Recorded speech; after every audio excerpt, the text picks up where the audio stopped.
मित्रांनो, आपण या आपल्या शाळेजवळच एक शेती आहे, या शेताला भेट देण्यासाठी आपण इथं आलेलो आहोत। मित्रांनो, हे कशाचं पीक आहे सांगा बरं? कपाशी। ही नळी कसली आहे?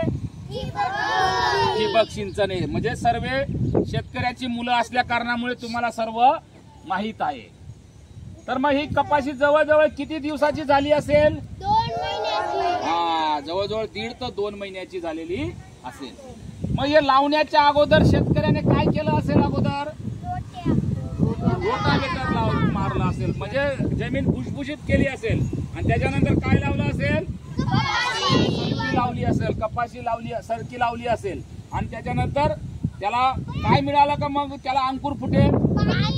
बरोबर, पाणी मिळाल्यानंतर त्याला अंकुर फुटेल, अंकुर रोप तयार होईल, रोपानंतर लगेच हे झाड तयार झालेलं आहे। मग हे झाड हळूहळू मोठं होत आहे। मग या मोठं होण्यासाठी अजून त्याला काय लागतं? खत लागतं, पाणी लागतं। मग हे अजून त्याच्यावर कीड पडू नये याच्यासाठी काय करतात शेतकरी? फवारणी सुद्धा देत असतात। हा, मग आता मोठं झाल्यानंतर त्याला आधी काय लागत असतं? फूल लागत असतं। फूल नंतर काय लागत असतं? कैरी लागत असतं, म्हणजे फळ लागत असतं। आणि कैऱ्या लागल्यानंतर काय होतं? कैरी फुटते। फुटल्यानंतर काय निघतो त्याच्यातून? कापूस। कापूस निघाल्यानंतर काय होतं? लगेच वेचणी होतात, आणि वेचणी नंतर शेतकरी कोणाला विकतो? व्यापारी। आणि व्यापारी काय करतो? कंपनीमध्ये देतात। कंपनीवाले काय करतात? हा, धागा तयार केला जातो, धाग्यापासूनच लगेच कापड तयार केलं जात असतं। मग शेतकरी जेव्हा या पिकाला पाणी देत असतो तेव्हा कोणकोणत्या पद्धतीने या पिकाला पाणी दिलं जातं बरं? एक वाफा पद्धतीने पाणी दिलं जातं। कोणत्या पद्धतीने? दुसऱ्या कोणत्या पद्धतीने पाणी दिलं जातं?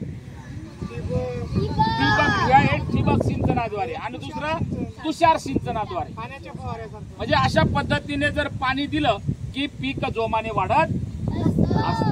तुमचे आई वडील सुद्धा शेतात जातात ना, ते सुद्धा राबतात आणि आपल्या शिक्षणासाठी पैसा खर्च करत असतात। त्यानंतर याच्यामध्ये जे गवत वाढलेलं असेल ते गवत काढण्यासाठी शेतकरी काय करतो? कोळपणी करतो। कोळपणी केल्यानंतर अजून त्या रोपाला म्हणजे झाडाला माती लागण्यासाठी काय केलं जातं? अजून परत काही जी मोठी पास असेल झाड ती लावली जाते, किंवा एका बाजूला एक कापड बांधला जातो किंवा दोर बांधला जातो, आणि ती माती त्या रोपाला लागत असतं, आणि ते रोप हळूहळू किंवा ते झाड हळूहळू वाढत असतं।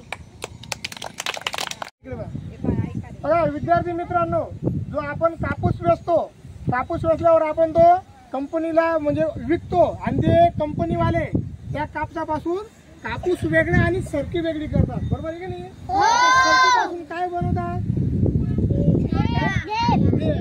सरकी ही दाबून त्याच्यापासून जे तेल निघतं ते तेल आपल्या खाद्यपदार्थांमध्ये वापरतात, आणि जी पेंडी असते सरकीची पेंडी तिची ढेप बनवतात। काय बनवतात? आणि ती ढेप आपण कुठे वापरतो?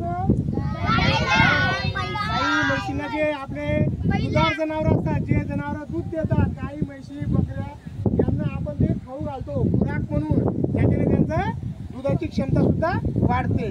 अलग लक्षात? कापसाचा तो सुद्धा आपल्याला, सरकीचा सुद्धा आपल्याला उपयोग होतो।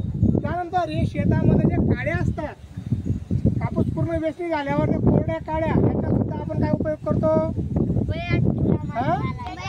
आपण इंधन म्हणून वापर करतो। काय करतो? आता पुढे ही अशी टेक्नॉलॉजी निघाली आहे की आता बरेच लोक या कापसाचे म्हणजे जे काड्या असतात त्याची भुकटी बनवतात, म्हणजे कुट्टी बनवतात, आणि ती कुट्टी जे पेपर मिलवाले असतात, जे पेपर असतो ना, ते पेपर मिलवाले घेऊन जातात, आणि त्याच्यापासून कागद बनवतात। अलग लक्षात? हो।